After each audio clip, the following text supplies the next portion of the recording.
आप 12 ज्योतिर्लिंग का श्रवण कर रहे हैं। 7वां ज्योतिर्लिंग श्री विश्वेश्वर। ये ज्योतिर्लिंग उत्तर भारत की प्रसिद्ध नगरी काशी में स्थित है। इस नगरी का प्रलय काल में भी लोप नहीं होता।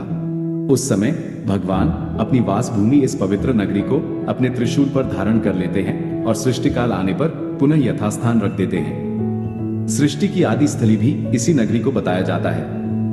भगवान विष्णु ने इसी स्थान पर सृष्टि कामना से तपस्या करके भगवान शंकर जी को प्रसन्न किया था। अगस्त्य मुनि ने भी इसी स्थान पर अपनी तपस्या द्वारा भगवान शिव को संतुष्ट किया था। इस पवित्र नगरी की महिमा ऐसी है कि यहाँ जो भी प्राणी अपने प्राण त्याग करता है उसे मोक्ष की प्राप्ति होती है।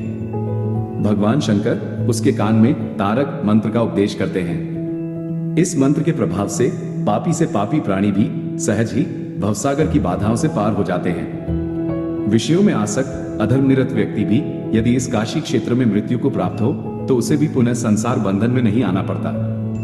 मत्स्य पुराण में इस नगरी का महत्व बताते हुए कहा गया है, जब ध्यान और ज्ञान रहित तथा दुखों से पीड़ित मनुष्यों के लिए काशी ही एकमात्र परम गति है। श्री विश्वेश्वर के आनंद कानन में दशाश्वमेध, लोलाग, बिंदु माधव, केशव और मणिकर्णिका ये 5 प्रधान तीर्थ हैं। इसी से इसे अविमुक्त क्षेत्र कहा जाता है। इस परम पवित्र नगरी के उत्तर की तरफ ओंकार खंड, दक्षिण में केदार खंड और बीच में विश्वेश्वर खंड है।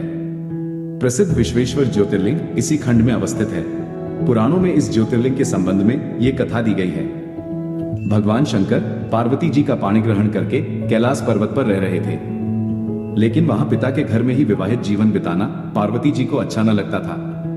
एक दिन उन्होंने भगवान शिव से कहा, आप मुझे अपने घर ले चलिए, यहाँ रहना मुझे अच्छा नहीं लगता। सारी लड़कियां शादी के बाद अपने पति के घर जाती हैं, मुझे पिता के घर में ही रहना पड़ रहा है।